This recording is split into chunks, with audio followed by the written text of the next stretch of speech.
Apprendre à la maison.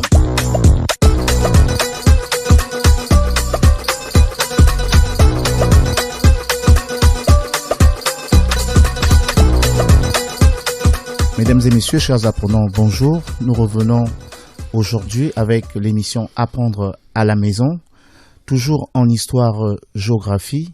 On a deux invités aujourd'hui, Mombo Brice Adamo, enseignant au lycée Montalier, et Monsieur Nkoulou Christian, enseignant au collège Notre-Dame de Kouaben. Chers invités, Monsieur Nkoulou, bonjour. Bonjour, Monsieur Bam.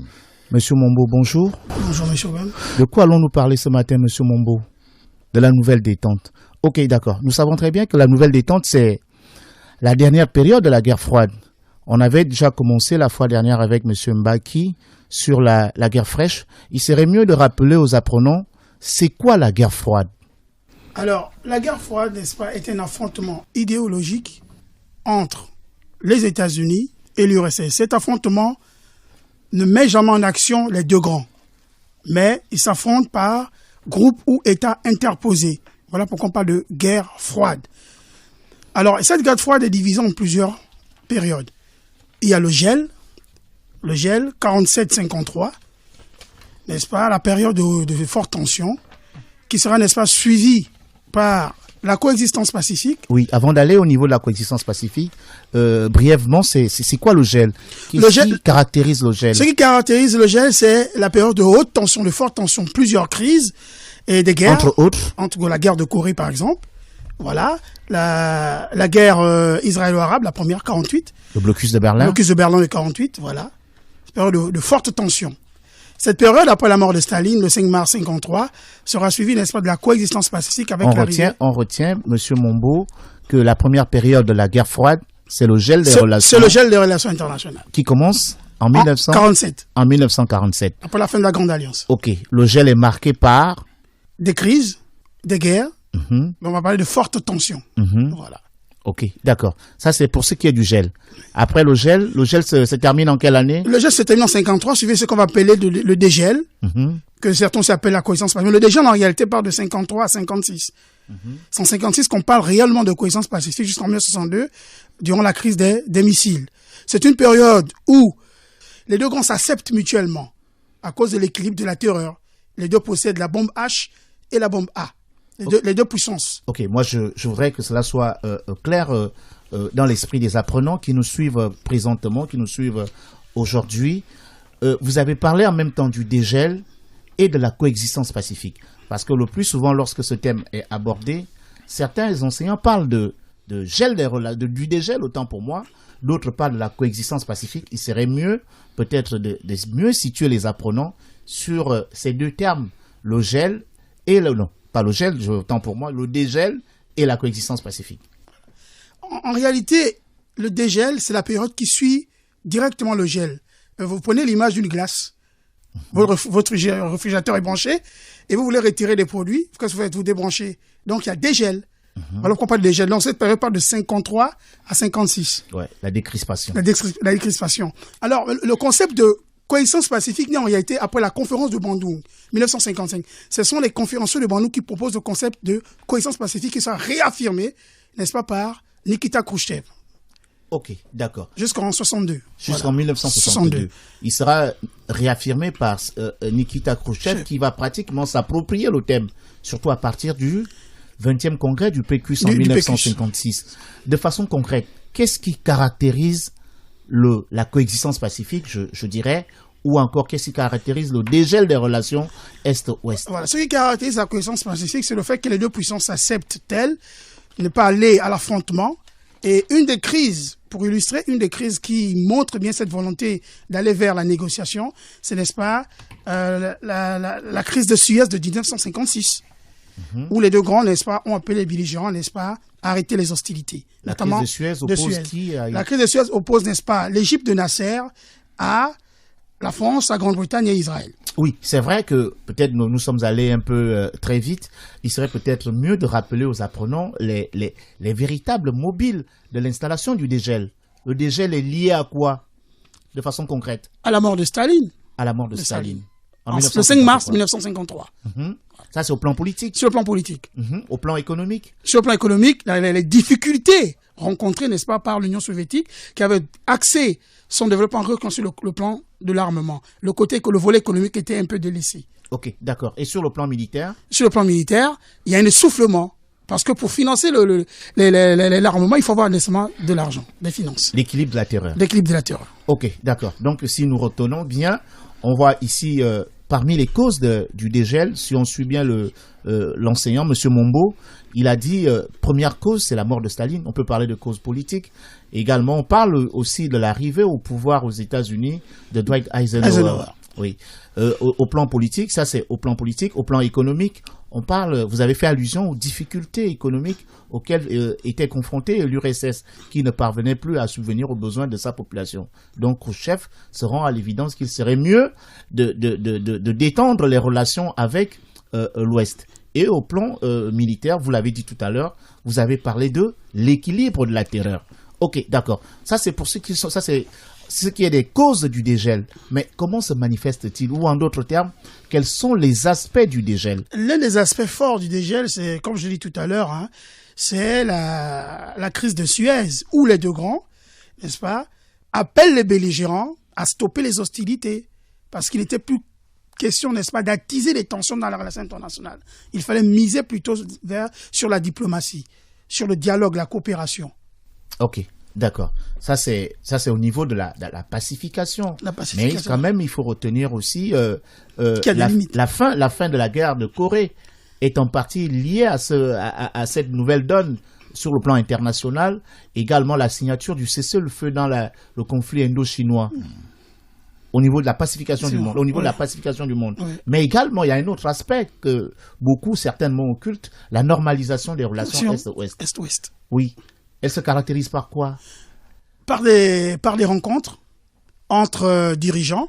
On va parler en exemple en 59, le voyage de Nikita Khrouchtchev aux États-Unis, qui appelle même les investisseurs états-uniens ou américains pour parler comme tout le monde, n'est-ce pas, à investir aux États-Unis. Et il y a une célèbre image dans tous les manuels d'histoire où on voit Nikita Khrouchtchev, n'est-ce pas, tenir, n'est-ce pas, des pieds de maïs. Ouais, voilà, des pieds de maïs.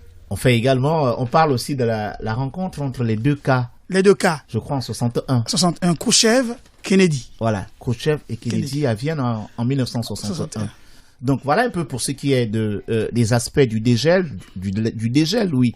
Nous l'avons dit, entre autres, on a de façon générale deux éléments. On a la pacification du monde qui se matérialise par quoi? Par le règlement des conflits. Le professeur a fait allusion à la guerre de Corée, à la guerre indo-chinoise et également à la crise de Suez de 1956. On a également un deuxième élément, c'est-à-dire la normalisation des relations entre l'Est et l'Ouest qui se caractérise par quoi? Par des rencontres au sommet, notamment la visite de Khrouchtchev, vous l'avez dit tout à l'heure, en 1959 aux États-Unis.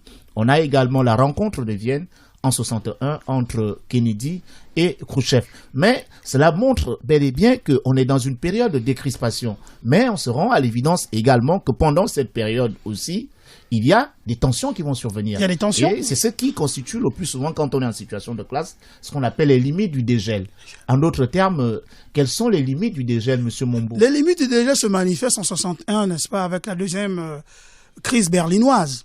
61, lorsque ils vont décider le 13 août 61 de construire un mur, n'est-ce pas, pour séparer Berlin-Est et Berlin-Ouest.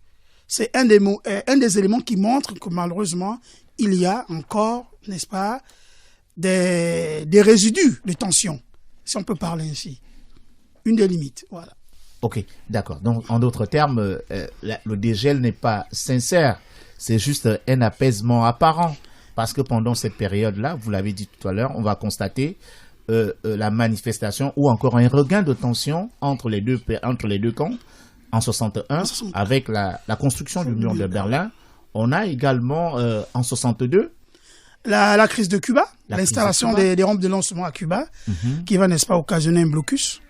Et pour éviter le péril nucléaire, les deux cas étaient bien obligés de négocier. Et on sait comment ça s'est passé. Il fallait que les États-Unis rassurent l'URSS de la non-invasion de l'île de Cuba et qu'en retour, les Soviétiques retirent les rampes de lancement. et plus tard, n'est-ce pas, le démantèlement des missiles en Turquie. Si on comprend bien, le dégel se termine par la crise de Cuba, qui va, n'est-ce pas, annoncer une nouvelle période appelée la détente. La détente. Avec l'installation, n'est-ce pas, du télétype appelé encore téléphone rouge. On est dans la troisième période de la guerre froide. Troisième période de la guerre froide. C'est en quelle année? En 62, 75. Oui, 62, 75. La détente. La détente. Oui, c'est quoi la détente? La détente, c'est une nouvelle forme aussi d'apaisement. Une nouvelle forme d'apaisement où les deux grands ne veulent pas arriver au pire. Ils installent le téléphone rouge pour permettre, n'est-ce pas, de pallier à tout ce qui est imprévisible. Lorsqu'il y a une situation grave, le président des États-Unis appelle directement le secrétaire général du PECUS, n'est-ce pas, qui est la première personnalité politique de l'Union soviétique. L'installation du téléphone. Du téléphone rouge. Oui, mais c'est vrai. On est dans les manifestations. Mais quelles sont les causes? Parce qu'en fait, ici, nous faisons un rappel du cours des différentes périodes sur la guerre froide. On a vu, entre autres, le gel 47-53, le dégel 53-62. On est maintenant dans la période de la détente. Moi, il faudrait peut-être il faut rafraîchir la mémoire de nos apprenants qui sont à la maison, qui peut-être ont oublié les cours vus il y a de cela 2-3 mois. Il faudrait peut-être leur rappeler la détente qui commence en 62. D'où tire-t-elle ses origines? En d'autres termes, quelles sont les causes de la détente qui commence en 1962? Bon, 1962, c'est les causes, c'est comme on disait, hein, la volonté de dialoguer. On peut prendre comme origine également la signature des traités de non-prolifération. Bon oui, ça c'est au niveau des manifestations purement militaires. C'est vrai qu'il faut dire à nos apprenants que lorsqu'on parle en termes de cause de la détente, la crise de Cuba en elle-même constitue l'une des causes majeures de la détente. À cela, ça s'ajoute ce qu'on va appeler ici la fissuration des blocs. La fissuration des blocs, et cette fissuration des blocs qui se matérialise par quoi? Par les difficultés auxquelles fait face les États-Unis à l'intérieur de son giron, entre autres le problème posé par les Noirs, qui revient en ce moment-là aux États-Unis. On a également le scandale du Watergate, qui a pratiquement écorné l'image des États-Unis. On a également la volonté de Gaulle de voler de ses propres ailes. De quitter quand De Gaulle le commandement intégré de l'OTAN. De l'OTAN. Oui. Également, et à l'Est, on a également la Chine qui commence à se démarquer de la tutelle de l'URSS. Et aussi les démocraties populaires qui commencent à réclamer un autre type de socialisme, ce que d'aucuns appelaient le socialisme à visage humain. À visage humain. Voilà un peu de façon générale, c'est pas exhaustif, il faut le reconnaître, c'est pas exhaustif. Comme cause de la détente, mais comment se manifeste cette période-là? Quels sont les aspects de la détente? C'est la signature des traités, notamment les traités de non-prolifération nucléaire, il faut préciser, entre les États-Unis. Ça, c'est au plan militaire. Sur le plan militaire. Oui. Voilà. Mais aussi, le transfert des technologies de l'Ouest vers l'Est. À ce plan économique. Sur le plan économique. Bon, oui. Lorsqu'on parle de signature de traités, on voit ici le traité de 1963, le traité de Moscou de 1963, qui interdit les essais nucléaires en mer et dans les airs. On a également le traité de 1968 contre la prolifération des armes. On a également SALT. SALT 1, 72. En 1972. Donc voilà un peu. Et SALT 2. Au plan militaire. Oui. SALT 2, un peu plus tard. Voilà. Plus tard, 79. Voilà un peu au plan militaire et au plan économique. Vous l'avez dit tout à l'heure, avec la signature d'un certain nombre de partenariats, surtout la construction des usines clés en main par les entreprises occidentales au niveau de l'URSS. On a aussi au plan diplomatique, politico-diplomatique, comme on peut le dire. Vous l'avez dit dès longtemps, ici avec l'installation du téléphone rouge. Téléphone rouge. Ok, d'accord. On a également le problème allemand qui sera posé avec la reconnaissance mutuelle entre les deux Allemands. Les deux RDA et RFA. Voilà. Donc voilà un peu pour ce qui est des aspects ou encore des manifestations de la détente. On va aborder le troisième point de cette détente-là, les limites. On peut esquisser quelques limites, M. Mombo? Les limites de la détente. Alors, les limites de la détente, il faut les voir, n'est-ce pas, dans la persistance des crises, notamment en Amérique centrale, en Amérique centrale et en Afrique. En Afrique, avec le cas de la sécession, au cas de la sécession Katanga, le problème du Mozambique, voilà, sont ses limites. Bon, ok, d'accord. Quelques limites. On va avancer, on va aller au pas de course. Après la détente, on a un autre élément, c'est une quatrième période. La guerre fraîche. La guerre fraîche, c'est 75, 85. Alors, la guerre fraîche, c'est un regain de tension entre l'Ouest et l'Est. En fait, voulu par Brejnev au départ. Et voulu par Brejnev, qui sera, n'est-ce pas, renforcé lorsque Reagan va arriver au pouvoir en 1981. Reagan qui va lancer, n'est-ce pas, le programme IDS, l'initiative de défense stratégique, donc la construction d'un bouclier antimissile. Ce sont ces deux éléments qui vont, n'est-ce pas, attiser les flammes dans les relations internationales. Ok, bon, d'accord. Voilà pour ce qui est de la guerre fraîche. Nous allons aller de plein pied dans le thème du jour, la nouvelle détente. Je reviens vers vous, Monsieur Mombo. C'est quoi la nouvelle détente? Alors, la nouvelle détente, comme le terme l'indique, c'est une nouvelle période, mais là, n'est-ce pas, d'apaisement. D'apaisement, une nouvelle période d'apaisement. Je me refuse d'abord de développer, mais je préfère d'abord donner les objectifs du cours. Ok, d'accord. Ça ne me gêne pas. Mm-hmm. Donc, nous allons d'abord déterminer les causes, les origines de la nouvelle détente. Mm-hmm. Ensuite, les manifestations de la nouvelle détente. On va analyser les manifestations de la détente et pour terminer, évaluer les conséquences, n'est-ce pas, de cette nouvelle période. Ok, d'accord. Voilà pour les élèves, les apprenants qui sont à la maison présentement sont fixés. Pour le cours d'aujourd'hui, nous avons 3 objectifs.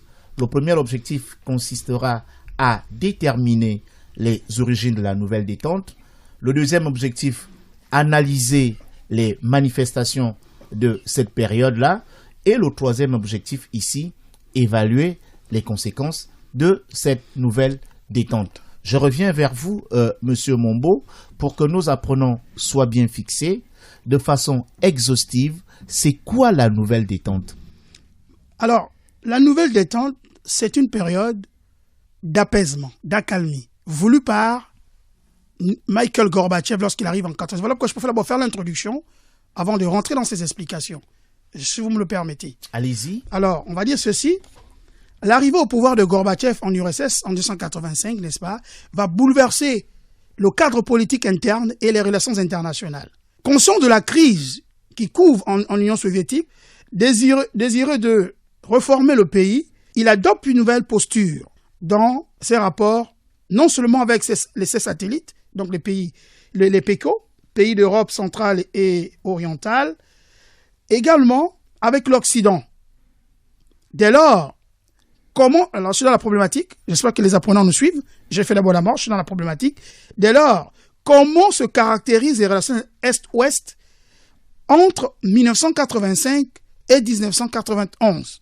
Alors, pour dérouler ce cours, alors nous allons... L'annonce du plan. Voilà, l'annonce du plan. Nous allons d'abord parler des causes, ensuite les manifestations et pour terminer, les conséquences. Les conséquences de la nouvelle détente. La nouvelle détente. Donc, nous allons tout de suite embrayer sur le premier objectif de la leçon. De la leçon. C'est-à-dire les origines ou les causes de la détente. Oui, en quelques mots, de façon globale, quelles sont les causes de la nouvelle détente?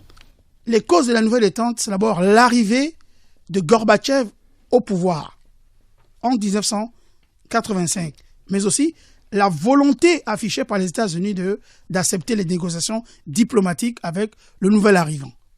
Je ne sais pas s'il faut rappeler au passage que l'Union soviétique était une gérontocratie, un État géré par une espèce de vieillard. Hein.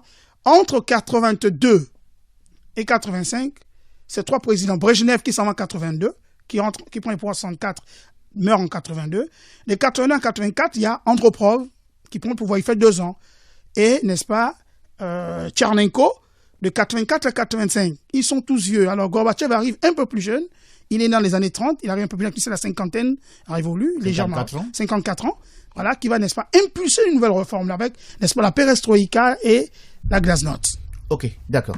Si on comprend bien, c'est un changement qui s'opère au plan politique. C'est vrai, vous l'avez dit tout à l'heure, que l'URSS est une gérontocratie avant l'arrivée de Mikhail Gorbatchev, c'est-à-dire un pays qui est géré par des vieillards. C'est vrai, Brejnev qui décède le 10 novembre 1982 à 76 ans. Ensuite, on a Andropov qui décède le 9 février 1984 à 70 ans. Et pour terminer, Tchernenko qui décède le 10 mars 1985 à 74 ans. Et Tchernenko sera remplacé par Mikhaïl Gorbatchev qui prend le pouvoir le 12 mars 1985 à l'âge de 54 ans. Donc il y a, comment on appelle cela, il y a une nouvelle donne, une nouvelle classe politique qui s'installe au pouvoir, qui a une autre vision, si je vous suis bien, Oui. et qui manifeste la volonté de changer la donne. Et c'est ce qui va amener Gorbatchev à vouloir opérer des réformes. Parmi les réformes auxquelles vous avez fait allusion tout à l'heure, là, nous avons entre autres la perestroïka, c'est-à-dire la restructuration de l'économie soviétique. Et ensuite, nous avons la glasnost, c'est-à-dire la transparence. Mais quand même, pour illustrer notre propos, nous avons un support documentaire qui a été prévu à cette occasion, pour cette partie du cours, pour cet objectif. Le support de cours ici vous sera présenté par M. Nkoulou. Merci M. Obam. Je vais d'abord lire rapidement l'extrait de discours de Gorbatchev. Au cours des années 70, les difficultés se sont accumulées dans le domaine économique et les rythmes de croissance se sont sensiblement ralentis. De ce fait, les objectifs fixés par le programme du PECUS n'ont pas été atteints, ni même les plans moins ambitieux des 9e et 10e quinquennats. Le programme social prévu pour ces années-là n'a pas été entièrement réalisé. Le développement de l'infrastructure, de la recherche, de l'enseignement, de la santé publique, de la culture et des services courants a accusé un certain retard. Ok. Qu'est-ce qu'on peut retenir de cet extrait de discours prononcé par Mikhaïl Gorbatchev? Précisons d'abord que c'est un extrait de discours pour la gouverne des élèves. Un extrait de discours prononcé par Mikhaïl Gorbatchev lors du 27e congrès du PECUS, le 26 février 1986. Dans cet extrait de discours, Gorbatchev dénonce les blocages de l'économie soviétique. Donc, il évoque le ralentissement de la croissance économique. En même temps, il dénonce l'abandon de la politique sociale, le manque d'infrastructures de recherche. Et Gorbatchev signale aussi que l'enseignement et la santé sont en déliquescence, sans oublier la culture et les services courants qui ne suivent pas. Ok, d'accord. Merci, M. Nkoulou, pour l'explication de cet extrait de discours. Qu'est-ce qu'on peut retenir? C'est le constat. Oui, c'est le Monsieur constat Nkoulou qu'il a vient de fait faire tout le à l'heure, là. Merci. J'espère que nos apprenants nous suivent, que M. Nkoulou, en lisant son extrait de discours, a fait le constat et nous allons aborder la deuxième partie, c'est-à-dire l'explication. M. Mombo, qu'est-ce qu'on peut retenir? Alors, on peut dire qu'en URSS, la situation intérieure, n'est-ce pas, est catastrophique sur le plan économique. Délabré, le système politique est sclérosé et donc dépassé. Corrompu, bureaucratique. La bureaucratie, elle est lourde. Pour faire partir, n'est-ce pas, une décision du sommet de l'État vers le peuple, ça met du temps, c'est lourd. L'atmosphère est étouffante dans le pays. Et les incompétences qui prennent forme à cause du système communiste. Les gens se cachent derrière le système, n'est-ce pas, pour bénéficier de certains avantages, notamment les plus hauts cadres du PECUS. Oui. Les plus hauts cadres du PECUS. Effectivement. Alors, le niveau de vie est très faible pour le bas peuple. Alors, Mikhaïl Gorbatchev lance ce qu'il va appeler, n'est-ce pas, la perestroïka ou la restructuration. Restructurer en profondeur, n'est-ce pas, le système politico-économique. Mais également la glasnost, une forme de transparence, la transparence politique et diplomatique. Avant d'aborder la glasnost, restons d'abord dans la perestroïka. À quoi consiste concrètement la perestroïka? Alors, la perestroïka, c'est d'abord rendre la dignité humaine, laisser le peuple aspirer à ses besoins légitimes, donner la possibilité aux Russes, aux Soviétiques à l'époque, n'est-ce pas, un travail décent et des loisirs, une éducation correcte et une santé, n'est-ce pas, universelle. mais aussi accentuer le progrès social et économique, encourager l'initiative créative, l'initiative de masse et le développement, n'est-ce pas, de la démocratie. Voilà les points liés, n'est-ce pas, à ce qu'on va appeler, n'est-ce pas, la perestroïka. On peut parler avec la glasnost aussi. Oui, bien sûr. Les autres points liés à la glasnost, il y a 4. Il y a le rapprochement de l'État et des citoyens, parce que l'État était très éloigné du citoyen. Réduire la propagande officielle. Parler des vrais problèmes du pays. Il ne faut pas parler que de l'armement. Les gens veulent aussi manger. Il faut qu'ils aient accès, n'est-ce pas, à certains mobiliers, à certains appareils électroménagers, un certain confort social, et assouplir le contrôle de l'information. Parce que sous le règne des précédents, l'information était contrôlée, n'est-ce pas, par le KGB. Donc il faut mettre fin à la censure. Mettre fin à la censure. Ok, d'accord.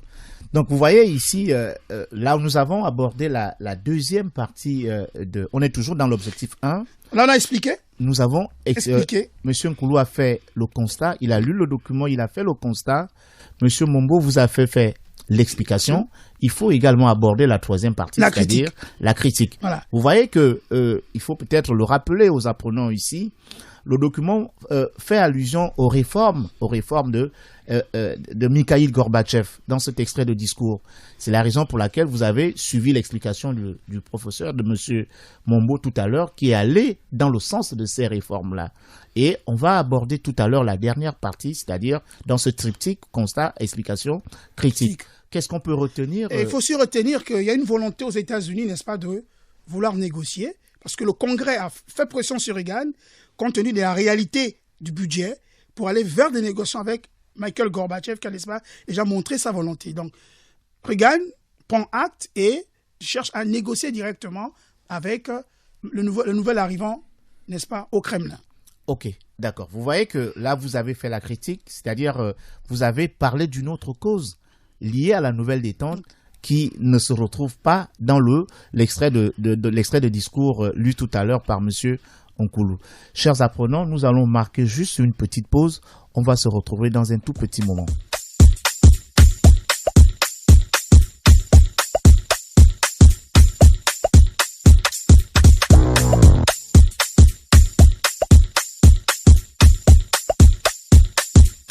Apprends à la maison. Chers apprenants, nous sommes de retour dans ce studio, toujours accompagnés de monsieur Nkoulou, enseignant au Collège Notre-Dame de Kouaben. Monsieur Mombo Adamo Brice Parfait, enseignant au lycée Montalier. Je suis monsieur Obamemba, conseiller pédagogique, accessoirement enseignant au lycée Pauline Njenjen Gonjou. On était sur les origines de la détente. On avait déjà terminé avec le premier objectif de notre cours d'aujourd'hui. On va embrayer tout de suite, sans plus tarder, avec le deuxième objectif lié aux manifestations de la détente.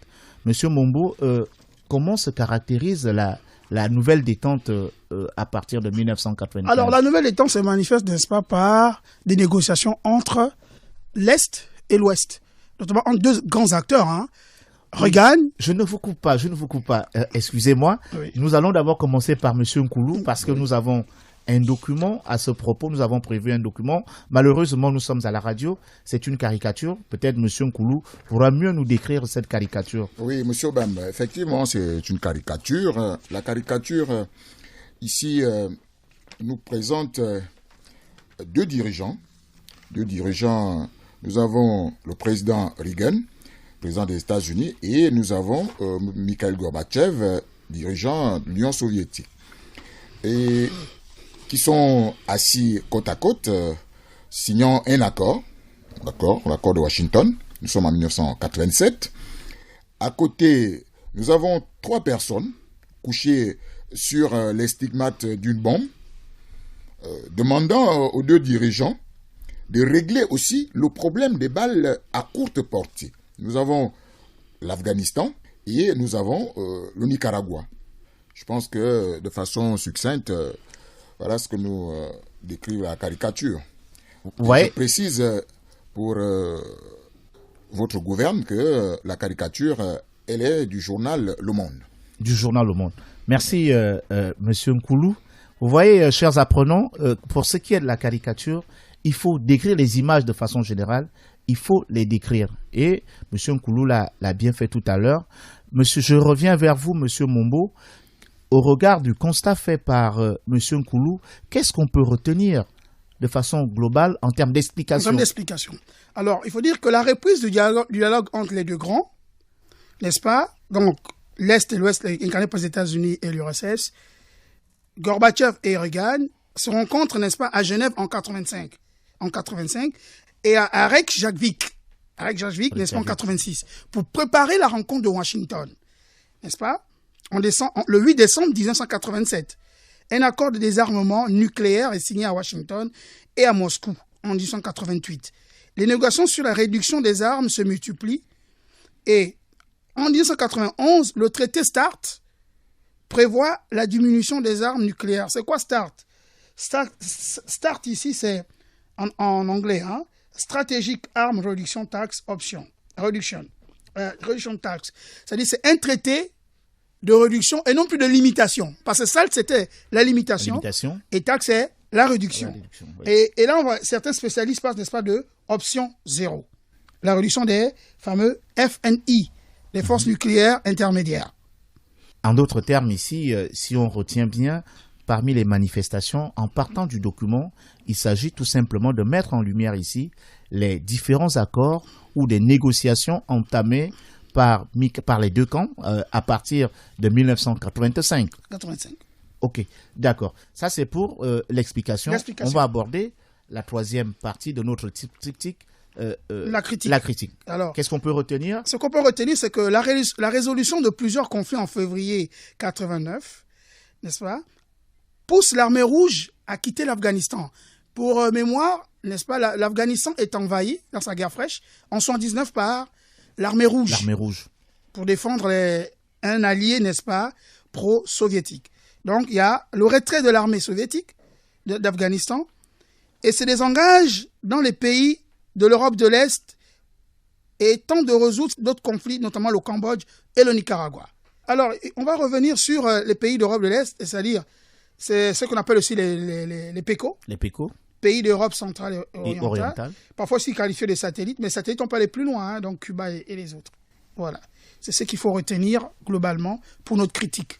Ok, d'accord. En d'autres termes, ici, pour la critique, on est toujours dans les manifestations de la nouvelle détente, au-delà des différents accords ou encore des négociations entamées par les deux camps entre 85 et 91.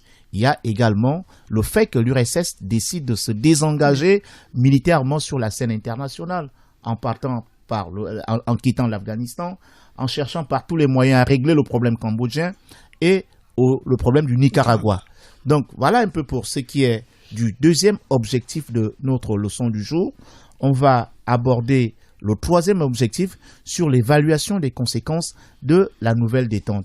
Monsieur Mombo, je reviens vers vous. Non, avant d'aller sur Monsieur Mombo, Monsieur Nkoulou, qu'est-ce que nous avons retenu comme support de cours pour évaluer les conséquences de la nouvelle détente? Merci, Monsieur Bam. Nous avons une carte de la Russie, parce que nous avons un certain nombre d'États qui se sont démarqués de l'Empire. Donc, nous avons dans cette carte un certain nombre d'États, comme je disais tout à l'heure. Donc, vers la partie ouest de la Russie, parce qu'on part de l'URSS à la Russie. Quand on regarde bien la carte. Tout à fait. On part déjà de l'URSS à la Russie. Donc, je disais tout à l'heure qu'un certain nombre d'États se sont démarqués de l'Empire. Et quand nous regardons bien la nouvelle situation cartographique, nous avons à l'ouest, tout à l'heure, je le disais, un certain nombre d'États, comme le Kazakhstan, le Tadjikistan, l'Ukraine, la Biélorussie et bien d'autres. On a le Kyrgyzstan, oui, le Turkménistan aussi, l'Azerbaïdjan, l'Arménie, la Géorgie, la Lituanie, l'Estonie, la Lettonie, la Biélorussie, la Moldavie, l'Ukraine. Encore appelé pays baltes. Les pays baltes. Ouais. Une précision aussi à donner. Au niveau de ces États, nous avons certains États qui refusent d'adhérer à la communauté. Nous avons le cas de l'Estonie, nous avons la Lituanie et nous avons la Lettonie. d'autres qui sont membres de la communauté économique, plutôt membres des États indépendants, mais cherchant à limiter l'influence russe. Nous avons le cas de l'Ouzbékistan, nous avons l'Azerbaïdjan, nous avons le cas de la Géorgie et nous avons l'Arménie. Et une autre précision à donner, le cas de la Tchétchénie, qui s'est retiré, mais qui est contraint de passer par une guerre. Nous sommes ici en 1991. Donc, c'est un État qui se démarque, mais pas comme les autres, mais à travers sous contrainte d'un conflit armé. En d'autres termes, si je vous suis bien, lorsqu'on parle des conséquences ici, on a les prémices d'une implosion totale de l'URSS, parce que si je vous suis bien, vous avez fait allusion à deux faits majeurs. On a les pays baltes qui vont complètement se détacher de l'URSS. Il y a d'autres États qui sont restés dans le cadre de la communauté des États indépendants, mais qui voudraient limiter l'influence de l'URSS, si je comprends bien. Effectivement. Monsieur Mombo. Alors, la situation présentée par M. Nkoulou entraîne, n'est-ce pas, les gouvernements polonais et hongrois, n'est-ce pas, à se désolidariser de l'Union soviétique. Donc, on assiste à ce qu'on va appeler l'effondrement ou la dislocation de l'Union soviétique. Donc, il se libère en 89. Tous les régimes communistes de l'Europe de l'Est s'effondrent. Le 9 novembre, une date à retenir, le 9 novembre 1989, on assiste, n'est-ce pas, à la destruction du mur de Berlin qui sépare l'Ouest et l'Est, c'est-à-dire Berlin-Ouest et Berlin-Est. Et un peu plus tard, avec la conférence des 2+4, on va assister à la réunification des deux Allemagnes, après 90. Ensuite, les deux Allemagnes sont réunifiées en 91, comme je l'ai dit tout à l'heure, et on assiste à la disparition du pacte de Varsovie, qui est le versant militaire, n'est-ce pas, de l'Est, opposé à l'OTAN. C'est en 1955. En 1955.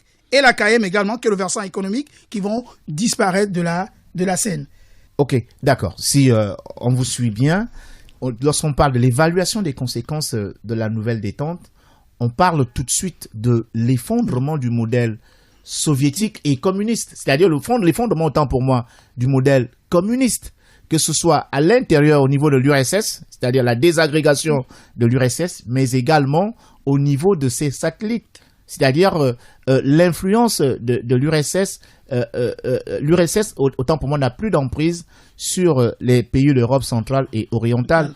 À cela s'ajoute également le fait que les pays qui constituaient l'URSS, parce qu'il faut le dire aux apprenants, l'URSS est composé de 15 États qui, pour la plupart, avaient été rattachés de force à l'URSS. Et ces 15 États, certains, notamment les pays baltes, vont déjà déclarer leur indépendance, constatant le fait selon lequel l'URSS était en train de se désengager, que ce soit sur la scène internationale, et également assouplir le système politique au plan intérieur. Cela a poussé les autres États, les États baltes, à se démarquer, et l'URSS va tenter de maintenir la main en créant ce qu'on va appeler la communauté des États indépendants.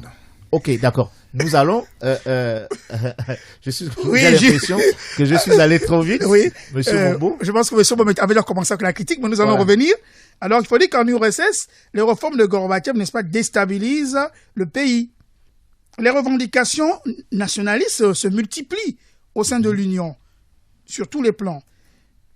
Alors, l'État se disloque, n'est-ce pas? On a parlé des pays baltes, de la Biélorussie, qui vont, n'est-ce pas, se retirer de l'Union. Alors, un push des conservateurs échoue en décembre 91. On assiste aussi à l'émergence de Boris Eltsine, député de Moscou, n'est-ce pas, qui devient le président de la Russie.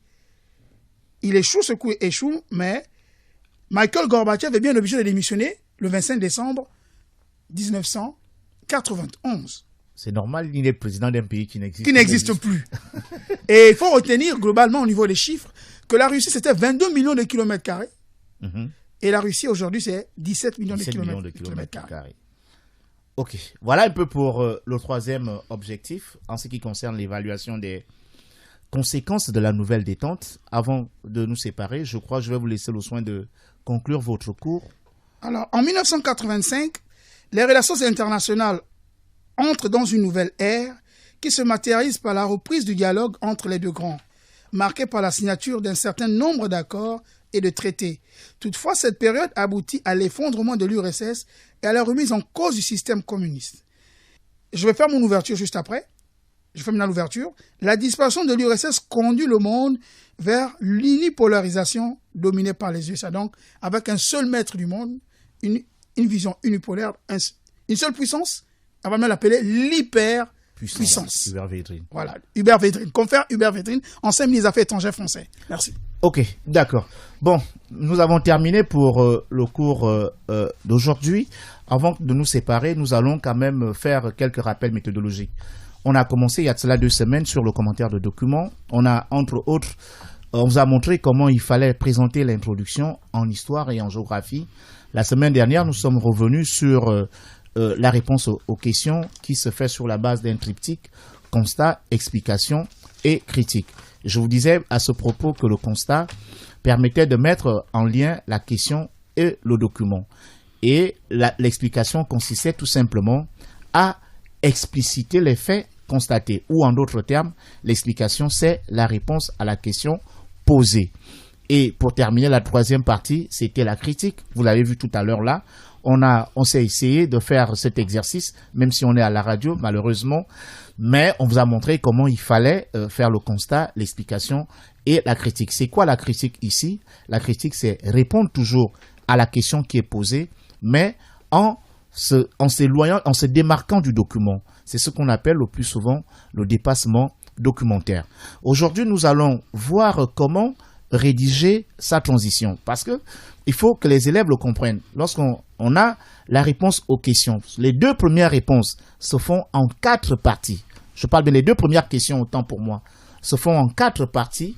La première partie, c'est le constat. Une fois le constat est fait, on va à la ligne. La deuxième partie, c'est l'explication. On va toujours à la ligne. La troisième partie, c'est la critique. On va toujours à la ligne. Et maintenant, la quatrième partie, c'est la transition. On prend toujours la peine d'aller à la ligne. Mais c'est quoi la transition? La transition, le plus souvent ici, c'est le pont entre 2 parties. La transition permet de résumer la partie qui précède et d'annoncer la partie qui suit. C'est cela la transition. Il faut toujours, le plus souvent, quand on corrige les examens, les élèves, ils prennent souvent le raccourci.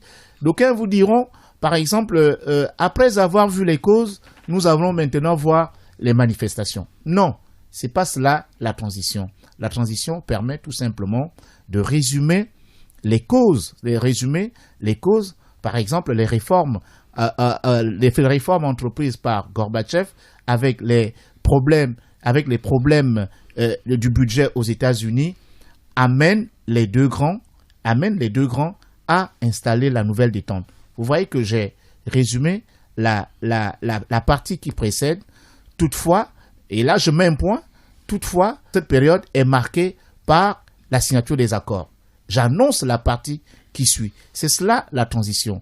La transition vous permet de résumer la partie qui précède et d'annoncer la partie qui suit.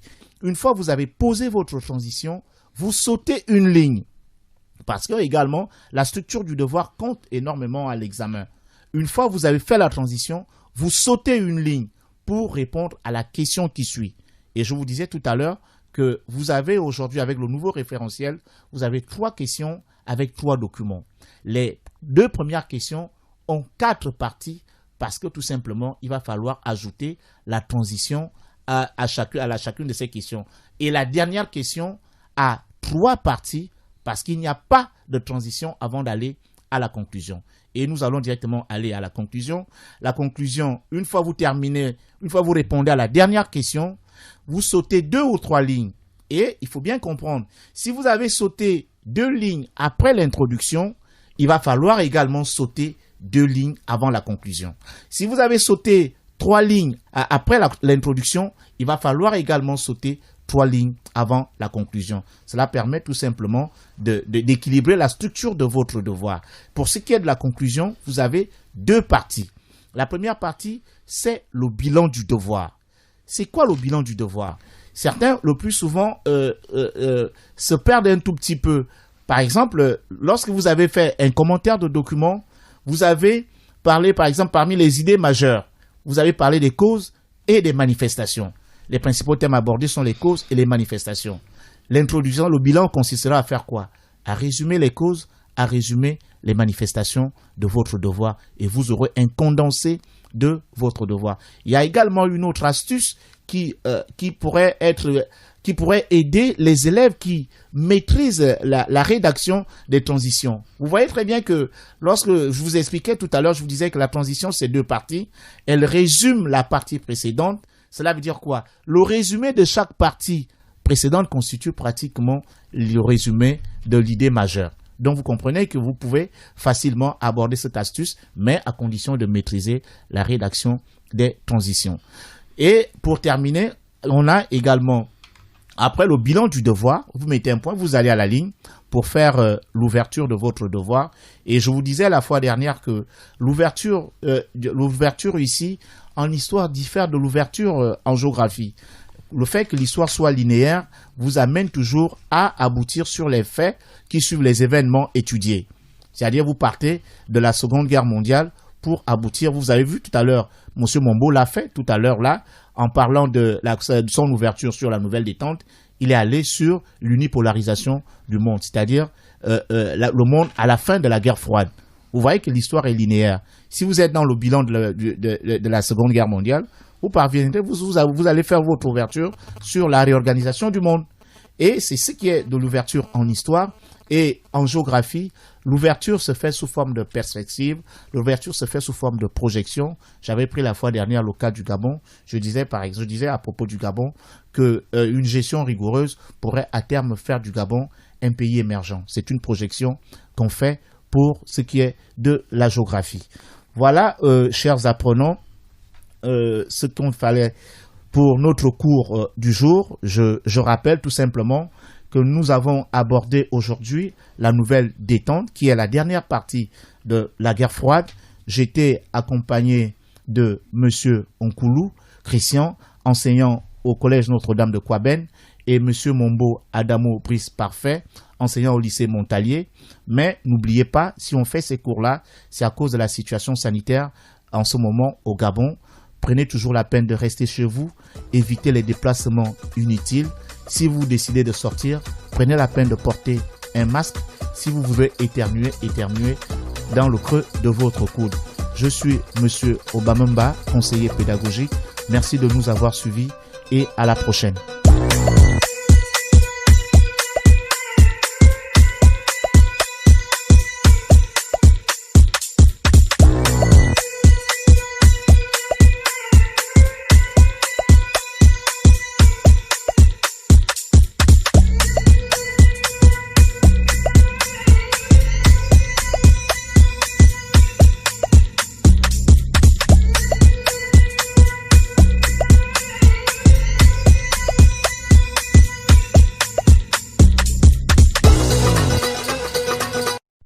Vous êtes câblé sur Radio Gabon émettant de Libreville, 88.7, 96.5 FM. Où que vous soyez, nous sommes avec vous.